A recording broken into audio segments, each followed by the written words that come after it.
Ate Kay. Sa totoo lang, hindi ko alam kung paano ko sisimulan yung sulat ko. Kung paano ko bubuksan ang istoryang to na hindi ako masisiraan ng loob para i-share sa inyo ang buong pangyayari sa aking buhay. Siyempre, involved na naman ang pagmamahal at relasyon. Ate Kay, makikigaya na ako sa ibang letter sender Magpapatago ako ng pagkakakilanlan.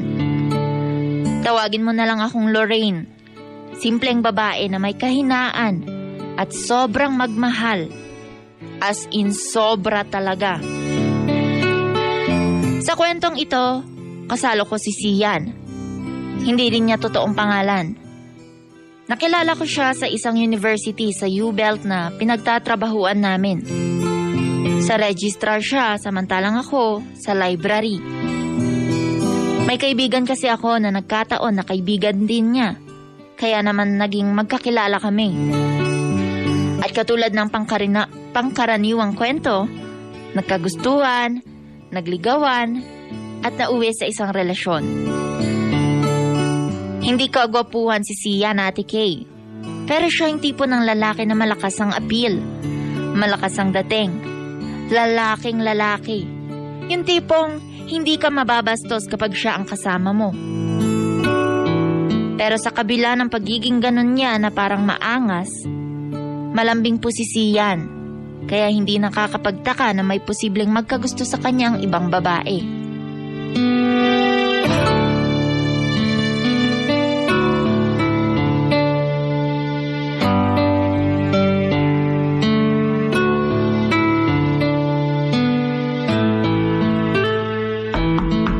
Sian!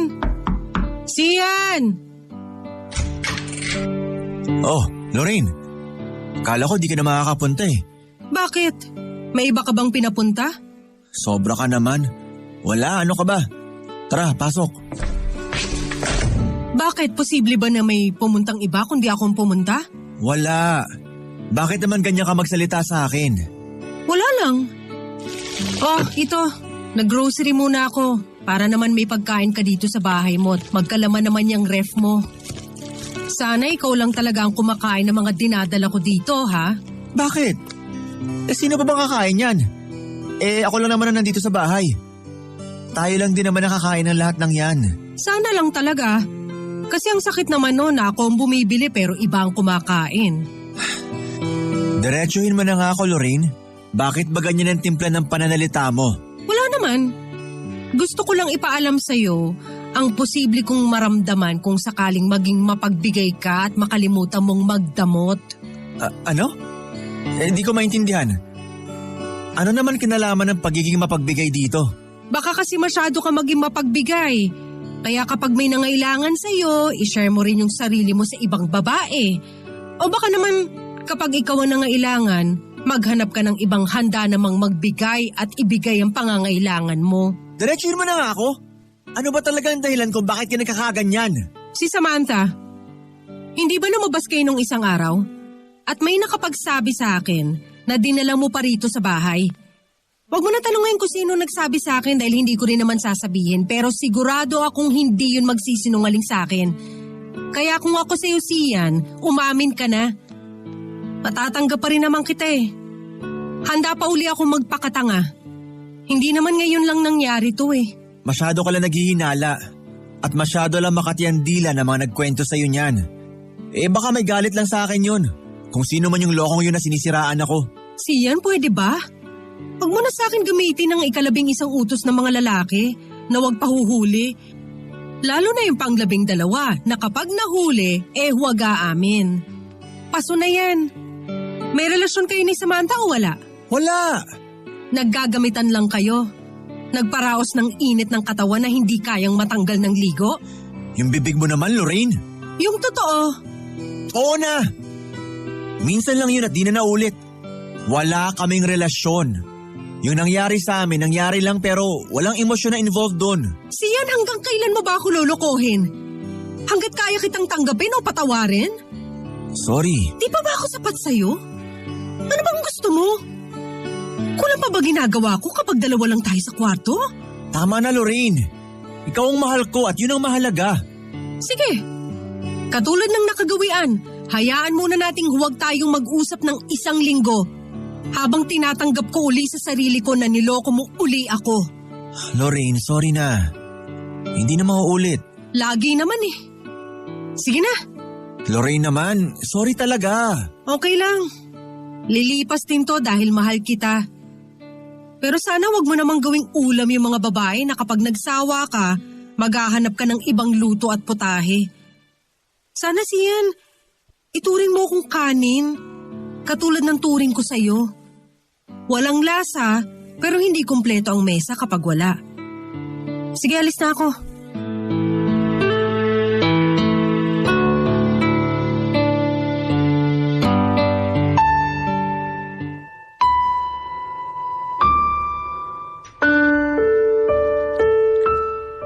Ate Kay, sa 3 taon na relasyon namin ni Sian, ilang beses niya na akong niloko. Tinutime at pinagtaksilan. Pero ang hindi ko maintindihan, sa kabila ng mga ginawa niya sa akin, hindi ko pa rin siya kayang hiwalayan. Marami na nga ang nagsasabi sa akin na iwanan ko na si Sian dahil hindi siya ang lalaking nararapat sa akin.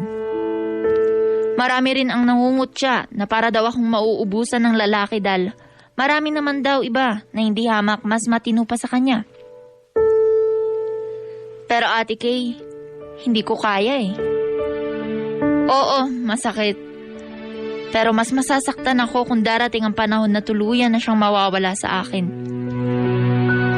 Mas okay na sa akin yung pakiramdam na nasasaktan dahil may panahon na meron akong kahati.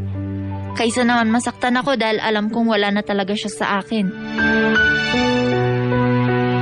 Hindi ko alam, Ate Kay.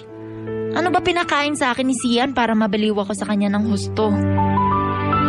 Hindi totoo na love is blind. Para sa akin, love is stupid. Tanga. Dahil kahit anong panloloko na ang gawin sa akin, hindi ako natatauhan. Nabobobo ako. Parang wala akong pinag-aralan. Parang wala akong sariling desisyon na kayang gawin kung hindi ko kasama si Sian sa buhay ko. OA na kung OA. Pero totoong hindi ko kayang mabuhay kung wala siya sa tabi ko. Isipin ko pa nga lang, Ate Kay, na maghihiwalay kami. Hindi ko na mapigil ang sarili ko na maluha. Paano pa kaya kapag totoong itigil na namin ang relasyon na meron kami? Lahat ng bagay, Ate Kay, gagawin ko. Huwag lang akong iwan ni Sian.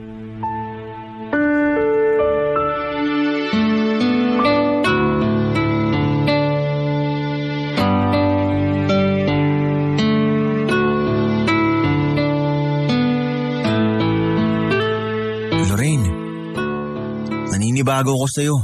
Bakit naman? Wala namang nagbabago sa akin ah.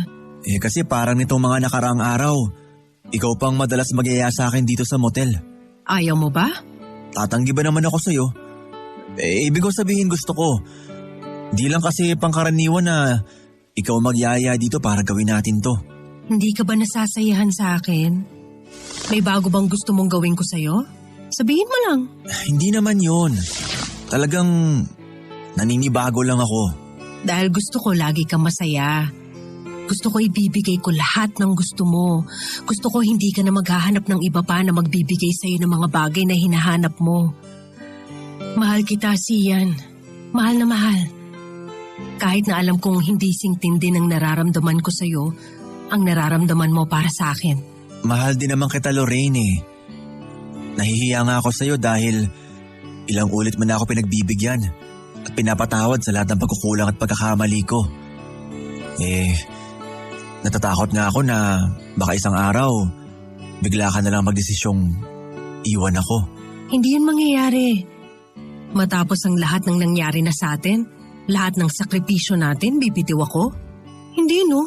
Ikaw ang maraming sinakripisyo sa relasyon na to, Lorraine. Salamat ha. Kahit ano, Sian, gagawin ko para sa atin. Sorry kung nakakagawa ko ng bagay na nakakasakit sa'yo. Alam mo na, lalaki eh. Alam mo, ayoko sanang tanggapin yung dahilan na yan, pero dahil galing sa'yo, pipilitin kong intindihin. Siya nga pala, may iba ako. Iniinom mo pa ba yung pills mo? Ha? Kasi nakita ko sa bag mo. Bago ba yon? Wala pa kasing bawas eh. Hindi na eh. Ano?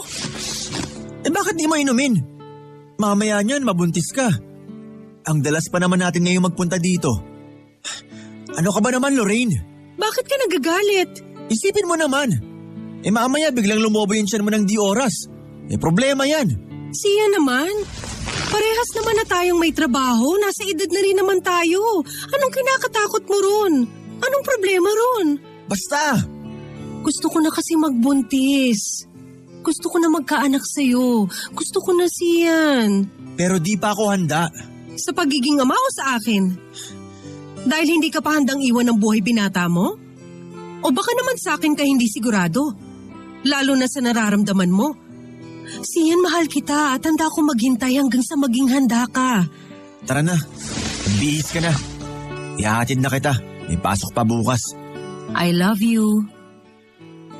Uy, sabi ko I love you. Narinig ko. Tara na. O, damit mo. Bilisan mo, magbihis ka na.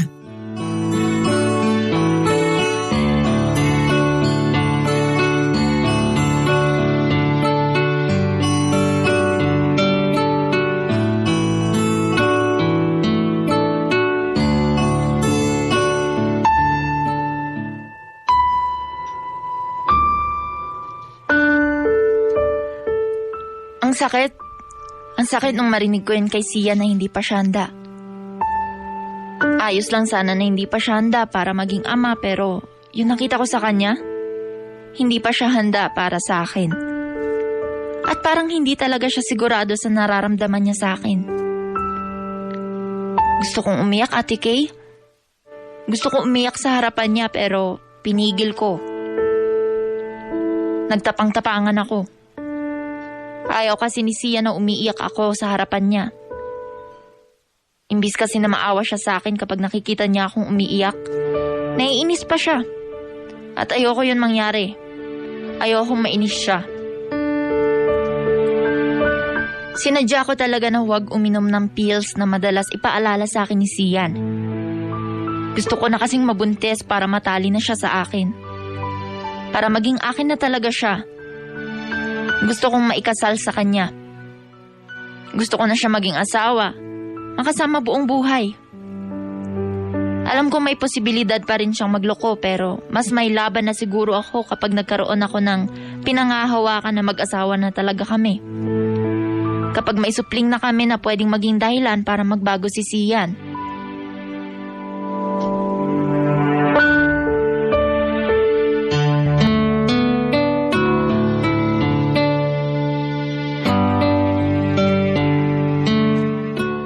Ate Kay, bigo ako na magdalang tao. Parang sinadya rin ang pagkakataon na hindi ako mabuntis kahit pa madalas namin gawin ang bagay na sana ay ginagawa lang ng mag-asawa. Hindi ako mabuntis-buntis. Hindi ko alam kung may problema ba ako o si Sian. O baka naman talagang ayaw pahintulutan ng langit na magbuntis ako. Ate Kay, hindi nagbago si Sian. At hindi rin naman nababawasan ang pagmamahal ko sa kanya kahit palantara na ang ginagawa niyang pambabae at panloloko sa akin. Minsan nga, hindi ko alam kung may depresya na ako sa utak dahil parang ayaw tanggapin ng isip ko ang katotohanang niloloko na niya ako. Basta alam ko nakakaramdam pa rin ako ng saya sa piling niya. Alam ko na napapangiti pa rin niya ako at parang sapat na sa akin yun minsan. At yun ang pinanghahawakan ko para huwag bumitiw sa aming relasyon. Hanggang isang hindi inaasahang pangyayari ang dumating sa aming buhay.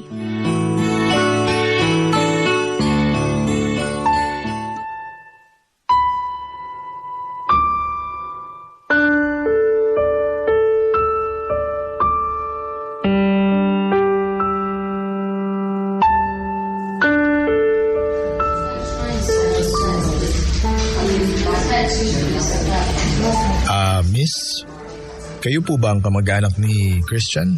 Girlfriend po niya ako. Wala po siyang kamag-anak dito sa Manila eh. Yung babae po na kasama niya, kaano-ano niyo po? Sino pong babae? nasa kabilang kwarto yung pasyente. Teka po si Samantha. Samantha? Opo, siya nga po yung kasama ni... Sian po ang nickname niya. Siya nga po yung kasama ni Sian nang sumemplang ang motor nila sa highway. Sabi sa report, kangkas niya si Samantha. Kilala niyo po ba yung angkas niya? Office mate po. Tinawagan na rin namin yung pamilya niya. Dok, ano pong lagay ni Sian? Ma'am, tatapatin ko na po kayo. Matatagalan siguro bago uli makalakad si Sian. May mga nadurog kasing buto na kailangang ayusin. Medyo komplikado, ma'am. At mapapansin nyo mamaya, may benda yung kanyang mata kasi napasukan ng bubog. Pero okay na po yun. Nagawa na po namin ang paraan. Ilang days lang babalik na sa normal ang vision niya. Ano pong ibig niyong sabihin na matatagalan siyang makalakad? Sobrang damage kasi ang nangyari. Kung may ipagpapasalamat man tayo, yun ay yung buhay siya. At by the way, kailangan operahan agad yung right leg niya. Kailangan din po natin ng blood donor para sa operation. After po nun, he needs therapy kapag magaling na ang mga sugat. Asa po ba yan? Yes, ma'am. And you also need to prepare, unfortunately, a big amount for the operation para maayos yung nadurog na buto sa binti niya. Sige po, Dok. Kakausapin ko po ang family niya. Gawin na po natin yung dapat gawin. Ako na po ang blood donor. Same type po kami ng dugo. Sa gastos po, pwede na po ako magbigay ng partial payment siguro. Sige po, ma'am. And may ginawa na rin kaming ibang test sa kanya kanina.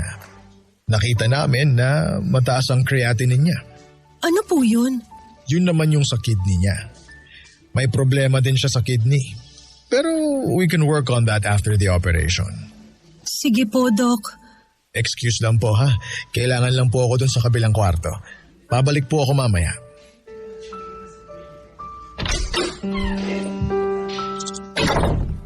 Samantha? Samantha, ikaw ba yan? Sian. Si Lorraine to. Lorraine. Sorry. Huwag ka na muna magsalita kung hindi mo pa kaya. Sorry talaga. Nagpadala na naman ako sa sitwasyon. Galing kami ni Samantha sa pinupuntahan nating dalawa. May nangyari. Paglabas namin, nakita ni Samantha yung boyfriend niya. Sa pagmamadali namin, sumemplang kami. Lorraine. Sorry. Sorry talaga. Pinagsisisihan ko na ang lahat, Lorraine. Sian, sana hindi na humantong sa ganito. Ayos lang na lukuhin mo ko, saktan mo ko. Pagsabayin mo kami basta okay ka. Pero ano? Teka. Bakit may benda mga mata ko? Saka di ko magalaw ang mga binti ko. Ano nangyari? Ano nangyari sa akin? Yung totoo, please. magpalakas ka muna. Ang mahalaga gumaling ka. Lorraine, ano nga? Huwag ka mag-alala, Sian. Hindi kita iiwan. Magiging okay ka. Magiging okay ka, ha? I love you.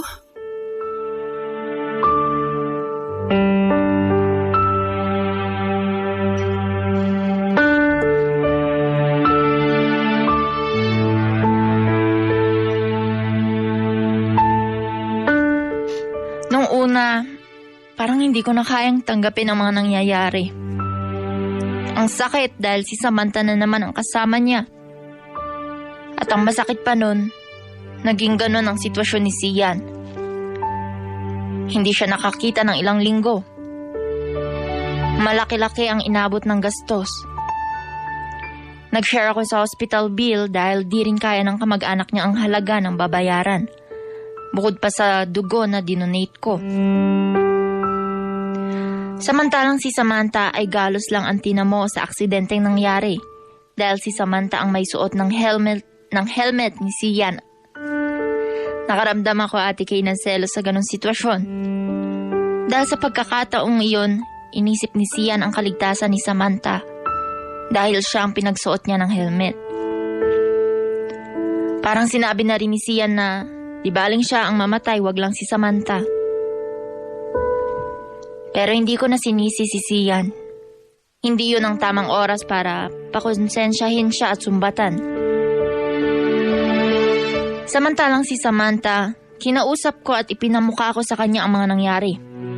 Pinilit kong isiksik sa utak niya ang ginawa nila ni Sian. Di ko napigil, Ate Kay, at nakatikim ng mag-asawang sampal ang babaeng naging dahilan kung bakit nagkaganon ang lalaking kadugtong ng aking buhay. Panibagong hamon na naman ang hinarap ko, Ate Kay, sa pagkakataong iyon. Alam ko kasing wala namang ibang pwedeng takbuhan si Sian kundi ako. At ipinangako ko sa kanya na kahit na ano ang mangyari ay hindi ko siya iiwan. Ako ang makakatuwang niya sa sitwasyon niya na hindi biro kahit pabunga yon ng kanyang pagtataksil. Hindi ko pa rin kayang talikuran ang lalaking naging isa sa mga dahilan kung bakit ako nabubuhay, nagtitiis, ngumingiti, lumuluha, at higit sa lahat ang nag-iisang dahilan kung bakit patuloy akong umaasa at nagmamahal kahit na nasasaktan. Ate Kay, ilang linggo din ang nilagi ni Sian sa ospital bago siya tuluyang nakalabas. Mahirap ang sitwasyon ko dahil hindi naman pwedeng hindi ako pumasok sa opisina dahil kailangan ko ring kumita. Nag-file ako ng leave pero naubos ko rin kaya napilitan akong bumalik ng opisina para pumasok at kumayod. Wala naman maasahan na pamilya si Sian dahil wala na siyang mga magulang. At ang nag-iisa niyang kapatid ay may sarili namang pamilya sa probinsya. Kaya dumalaw lang minsan pero umuwi rin agad dahil may mga aasikasuhin din para sa sarili niyang buhay. Ate Kay, may pagkakataon na parang gusto ko nang humiyaw at sumuko dahil sa pagod. Pero mas nanaig pa rin ang nararamdaman ko para kay Sian. Alam kong ang lahat ng ginagawa ko ay para sa pagmamahal ko sa isang lalaki na, oo nga, niloko at sinaktan ako. Pero sa kabila ng lahat, sa kanya ko naman nakita at naramdaman ang tunay na kahulugan ng pagmamahal. Hindi man tulad ng nararamdaman ko para sa kanya ang pagmamahal niya sa akin. Ang mahalaga, ako ang nagmamahal ng totoo at doon ako panalo.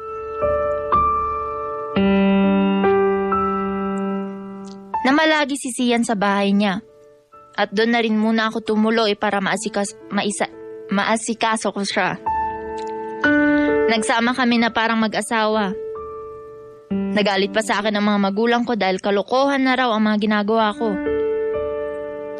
Pero sabi nga, hahamakin ng lahat, masunod lang ang tunay na nararamdaman.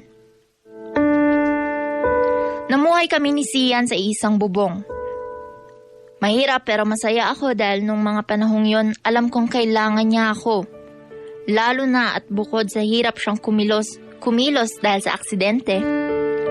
Nalaman na rin namin na kinakailangan na pala niyang i-dialysis dahil sa kondisyon ng kanyang kidney.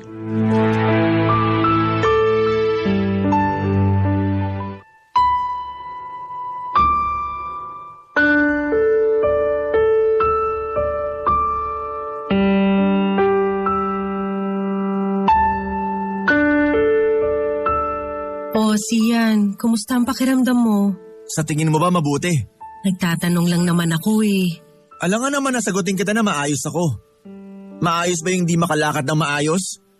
Maayos ba yung pakiramdam na alam kong may mali sa sistema ng katawan ko dahil sa buwisit na kidney ko? Magiging okay ka rin. Kaya ka nga nagte-therapy para makalakad ka uli at makakilos ng mabuti. At kaya ka magpapadialysis para maging okay ka. Ano pa silbi ko? Wala. Pabigat. Pahirap. Inutil. Ano pa magagawa ko? Walang kwentang buhay to. Ano ka ba, Sian? Pasalamat na nga lang tayo at buhay ka. Sana nga namatay na lang ako. Sana nga di na ako binuhay sa aksidenteng yun. Kesa naman ganito ako. Para akong buhay na patay. Huwag ka naman magsalita ng ganyan. Kung ikaw hindi mo pinapahalagahan ng buhay mo, ako mahalaga ka para sa akin. Hindi ko kakayanin kung mawala ka sa akin, Sian. Umayos ka nga, Lorraine. Magising ka na sa katotohanan. Bakit mo ba ito ginagawa? Hindi mo to kailangang gawin sa akin. Hayaan mo na ako. Iwan mo na ako. O baka naman, intensyon mo talaga na gawin to para makonsensya ako sa mga kasalanan na ginawa ko sa'yo. Tama na, Sian. Niloko na kita at lahat, nandito ka pa rin. Ano ba? Gusto mo bang maging miserable ang buhay mo sa piling ko? Wala ka nang aasahan sa akin para akong lalaking walang... Hay, ewan! Sian, please naman. Oo, ang gamot mo, inumin mo na. Tama na yung gamot na yan. Alam mo ba kapag pinagsisilbihan mo ko, lalo ko lang nararamdaman na inutil ako. Pinagsisilbihan kita dahil mahal kita. At ipinangako ko sa'yo na hindi kita iiwan. Pwes, kalimutan mo na pangako mo. Ayoko na mabuhay. Ayoko na. Ayoko na. Hirap na ako. Hindi ako makalabas ng bahay na mag-isa. Hindi ako makagawa ng mga bagay na gusto kong gawin. Kung gusto mo ako matulungan, laso na lang ipainom mo sa akin para matapos na lahat ng paghihirap ko na to. Sian, kahit ano pa ang sabihin mo, hindi kita pababayaan. Ipagtabuyan mo man ako, hindi magbabagong nararamdaman ko sa'yo. Gusto ko tong ginagawa ko. Pwes ako di ko gusto. Di ko gusto na nararamdaman na pabigat ako. Hindi ko gusto ang pakiramdam na walang silbi. At wala kakayahan para ipagtanggol ang sarili. Tama na! Siyan, tama na! Huwag mo ko yakapin. Hindi maibabalik ng yakap mo ang dati kong katawan. Ang dati kong mga kakayahan. Lalo mo lang pinaparamdam na nagkamali ako. Siyan, mahal kita. Yan ang tandaan mo. Pwede ba, Lorraine? Tama na. Huwag ka na muna magsalita. Gusto ko muna ng katahimikan.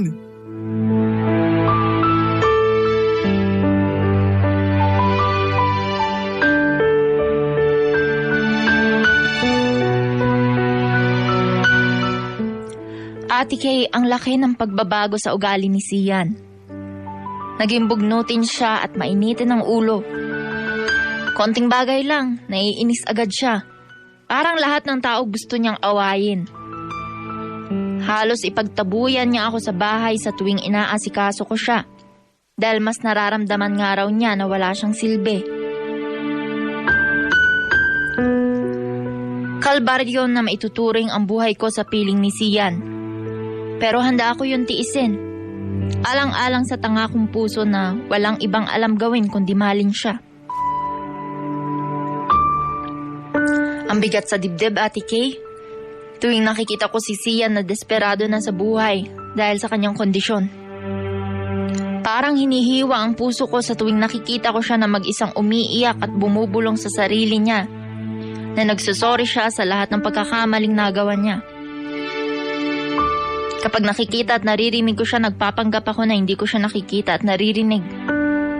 Pero simpleng tumutulo ang luha ko dahil alam ko nagsisisi talaga siya sa lahat ng nangyari. At siguro, kaya nag-ibang ugali niya ay dahil na rin sa iniisip niyang sakit niya sa kidney at dahil hindi pa siya nakakalakad. Lalo kong nilawakan ang pag-unawa ko sa kanya. Talagang kapag ang pinairal mo ay pagmamahal, makakaya mo ang imposible. Magagawa mo ang mga bagay na hindi mo akalaing magagawa mo. At lahat ng yon ay alang-alang sa pag-ibig.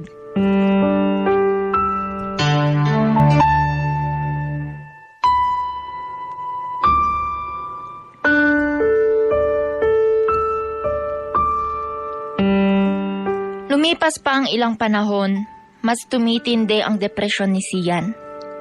Lumalala ang ugali niya.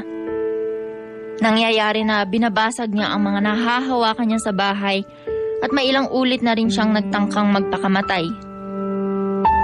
Sinasaktan niya ang sarili niya, sinusuntok ang sarili, sinusugatan ang katawan. Iniisip raw niya kung paano niya itutuloy ang pagpapadialysis kapag naubos na ang perang naitabi niya. Saan daw siya kukuha ng ikabubuhay niya? Ayaw raw niyang maging pabigat. Ayaw niyang mawalan ng silbi. Takot siya sa mga posibleng mangyari. Tinibayan ko lalo ang loob ko, Ate Kay. Hindi biro ang gastos ng therapy at dialysis niya. Nakikita ko rin na unti-unti na ngang nauubos ang ipon niya dahil ako ang nagwi-withdraw ng pera niya sa bangko.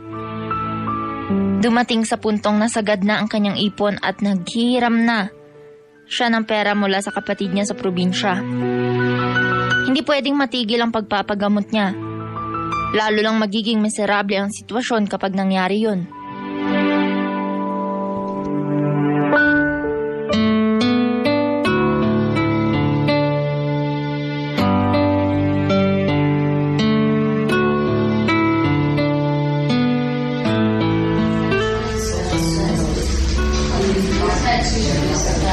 Sian, kumusta ka? Okay lang, Dok. Medyo kaya ko na itukod tong binti ko. Basta may alalay na saklay. Di tulad dati. Wheelchair talaga. Kumusta ang pakiramdam mo nung last dialysis mo? Medyo nasusuka lang, Dok, pero ganun talaga eh. Magiging okay ka rin yan. Dahan-dahan lang. Oh, try natin subukan na walang saklay, ha? Sige po. Teka, dahan-dahan lang dapat. Pag bitaw mo sa saklay, humawa ka agad dito sa bakal para meron kang alalay. Dahan-dahan lang, ha? Huwag mo bibiglain. Aray! Kaya ba? Kaya, Dok. Ayan. Akin na yan saklay. Teka, ilalagay ko lang muna dito. Humawa ka dito sa bakal. Sige, kapit lang. Pero dahan-dahan, ha? Ayan. Sige, hakbang. Hakbang ka na maliliit. Sige, galaw. Kaya? Parang kaya na, Dok. Nice! Congratulations! Pero papapalitan lang natin ang tungkod tong saklay, ha? Hanggang sa masanay ka na wala na talagang alalay. Thanks, Doc. Siya nga pala, Doc. Di ko alam kung sa next session ng dialysis ko makakapunta ako, ha? Di mo pwedeng mamiss yun. Bakit naman? Wala pang pondo. No, okay na.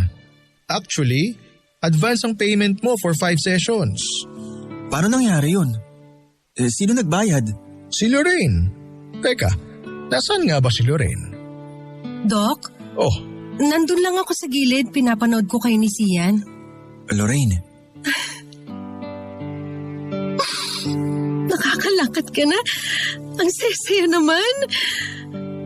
Binayaran mo raw yung para sa dialysis ko para sa 5 sessions? Oo, kaya lang hanggang 5 lang muna kaya ng budget natin sa ngayon eh. Pero ang mahalaga, habang nag-iipon uli, hindi matitigil ang dialysis mo para maging okay ka na. Paano? Maiwan ko na muna kayo, ha? Sian, congrats again. Konti na lang yan. Sa susunod, pwede ka na mag-jogging. Excuse me. Thanks po, Doc.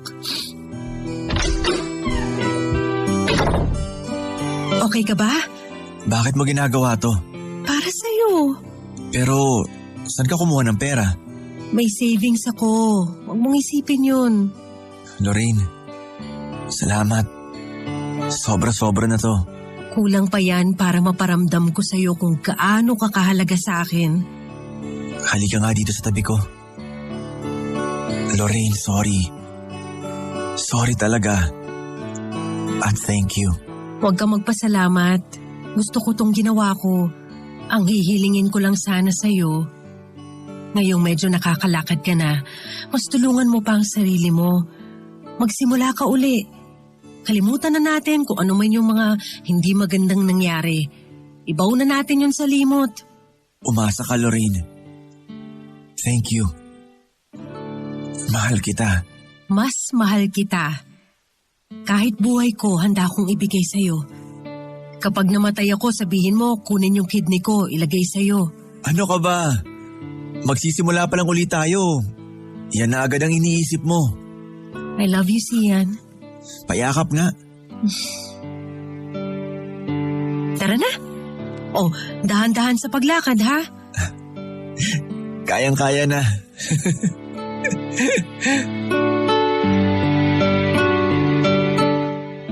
Iyon ang isang desisyon na tutol ang lahat ng tao.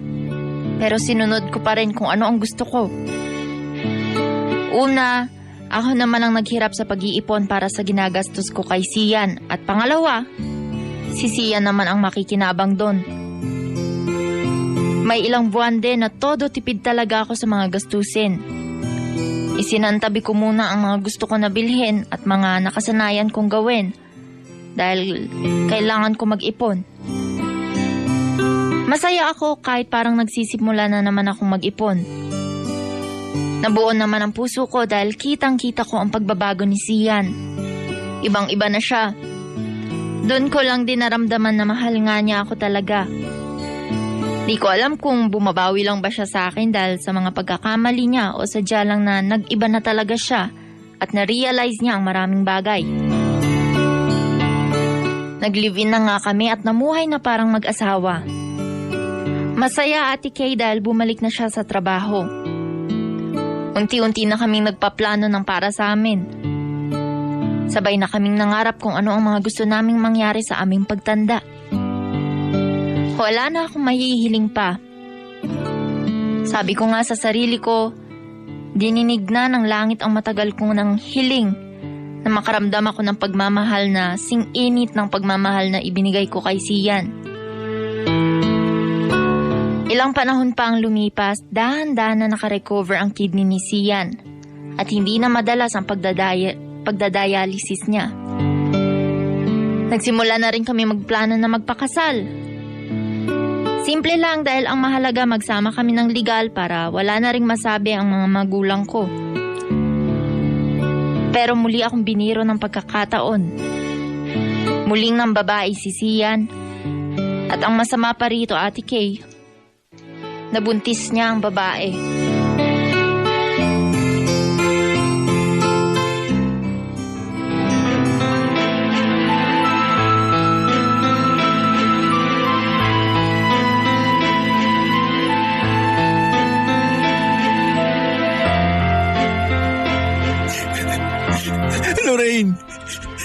Lorraine, please. Please, pakinggan mo ako. Ano pa ba ang dapat kong marinig sa'yo? Okay na yun, Sian. Malinaw naman na ang lahat eh. Akala ko, nagbago ka na. Akala ko ito ng panahon para magkaroon tayo ng masaya at maayos na buhay. Akala ko tapos na lahat ng pagsubok sa ating dalawa pero lahat pala yun akala ko lang. Ayos lang sana kung mambabae ka uli eh. Tatanggapin pa rin kita pero iba na to. Binuntis mo eh. Pero Lorraine, hindi ko siya mahal. Ikaw ang mahal ko. Nadala lang ako. Natukso. Hindi ko sinasadya yun. Dala lang ng halakan lahat. Ano sabi mo? Mahal mo ko? Kung mahal mo talaga ako, Sian, hindi mo gagawin ng bagay na pwede mong pagsisihan. Lorraine, iiwan ko siya. Hindi ko pananagutan. Umalis tayo. Pumunta tayo ng probinsya o kahit saang lugar na pwede natin puntahan na malayo dito. At di niya tayo mahahanap. Hindi, Sian. Sa ngayon, pakita mong lalaki ka talaga. Hindi yung pinapatunayan mo lang na lalaki ka dahil sa mga ugat mo sa katawan. Pangatawanan mo to. At siguro panahon na nga rin para itaas ko ang mga kamay ko at iwagayway na ang puting bandera. Sian, suko na ako. Suko na ako sa lahat ng to. Parang nagawa ko na lahat eh. Please naman, Lorraine. Huwag mo ko iwan. Please naman. Tulungan mo ko. Ayoko sa kanya. Nadala lang talaga ako. Hindi ka na nadala, Sian. Siya na nga ang dahilan ng madalas nating pagtatalo, di ba? Siya ang naging dahilan ng pagkapilay mo. Siya ang dahilan ng pagiging miserable ng buhay mo. Pero ano? Eto ka pa rin. Inulit mo ang pagkakamali mo. Si Samantha pa rin. Ano bang meron sa Samantha yan, Sian? Ano bang meron dyan? Ayoko na. Suko na ako! Lorraine, di ko naman siya mahal eh. Ikaw ang mahal ko, Lorraine. At sigurado ko ron. Ikaw ang gusto ko makasama, Lorraine. Ikaw! Ako? Tama bang narinig ko siyan? Na ako ang mahal mo at akong gusto mong makasama? Sana inisip mo yan habang magkadikit ang hubad niyong katawan. Sana inalala mo ko habang tinititigan mo mga mata ni Samantha habang nakapatong ka sa kanya. Sana pinilit mong pawiin ang malamig na tubig at paliligo ang init na nararamdaman mo. Tama na siyan. Tama na. Lorraine, sorry talaga. Hindi ko kayang wala ka. Kaya mo siyan. Kaya mo yan. Noon mo pa yun kaya dahil ang daming beses mong ipinaramdam sa akin na kaya mong wala ako sa buhay mo. Akala ko ang puso hindi napapagod. Akala ko hindi nakakasawang magmahal. Yun pala, depende sa taong mamahalin. Makakatagpo rin ako ng tao na pahahalagahan ako. Yung aalagaan ako, yung paiiyakin ako sa saya at hindi sa kirot at sakit na tulad ng ginawa mo. Lorraine! Alis na ako. Ingatan mo na lang ang katawan mo dahil ang dugong dumadaloy sa ugat mo ngayon, may halo ng dugo ko. Huwag ka na rin palang mag-alala. May 3 session ka pa ng dialysis na binayaran ko na. Hindi ko na babawiin yon. Remembrance ko na lang sa'yo.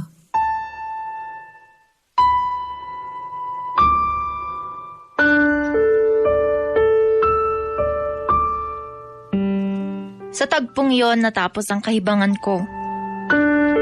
Pinutol ko na ang lubid na matagal nang nakatali sa leeg ko. Bigla kasing sumikip dahil sa ginawang yun ni Sian nung mabuntis niya si Samantha. Hindi ko na kayang pagbigyan pa siya ulit. Hindi ko na kayang magtiis pa at magpanggap na okay lang sa akin ang sitwasyon. Isa pa, Ate Kay, parang di ko rin kakayanin na may 2 taong madedehado. Una, si Samantha na nabuntis niya. At pangalawa, ang batang dinadala nito. Wala naman akong pinagsisisihan sa lahat ng mga ginawa kong pagtitiis kay Sian. Oo, nasaktan ako pero ganun yata talaga. Kapag nagmahal, parang binigyan na rin natin ng lisensya ang taong minamahal natin na saktan tayo. Sabi ko nga kanina, hindi ako naniniwala na love is blind. Dahil ang totoo, hindi bulag ang puso, kundi natatanga at nabobobo. Ang totoo, love is sacrifice. Sakripisyo at pagtitiis ang kailangan kung gusto nating panghawakan ang isang relasyon. Ate Kay, sa ngayon masasabi kong masaya na ako. Masaya ako sa piling ng taong bumawi sa lahat ng sakripisyo at paghihirap na dinanas ko dati. Ngayon, ramdam na ramdam ko kung paano ang mahalin sa piling ng isang lalaki na kung ituring ako ay kanyang prinsesa. Hindi ako nadala at natakot na magmahal dahil sa kanya. Tanggap niya kung ano at sino ako. Sa totoo lang, sa ngayon, wala na akong mahihiling pa. Naging close kami lalo ng pamilya ko matapos kong iwan si Sian. At ang lalaking kasama ko ngayon ang laging nagbibigay sa akin ng dahilan para gumising na masaya sa umaga. Nakikita pa rin kami ni Sian sa trabaho pero ngitian lang. Nagpakasal sila ni Samantha at malaki na rin ang anak nila. Sa kwento kong ito, Ate Kay, may 2 bagay akong natutunan at yun ay huwag matakot magmahal at walang masama sa pagsuko kung yun na lang ang natitirang paraan. Maraming salamat, Ate Kay, hanggang dito na lang. Ako po ang inyong kapuso at kabarangay forever, Lorraine.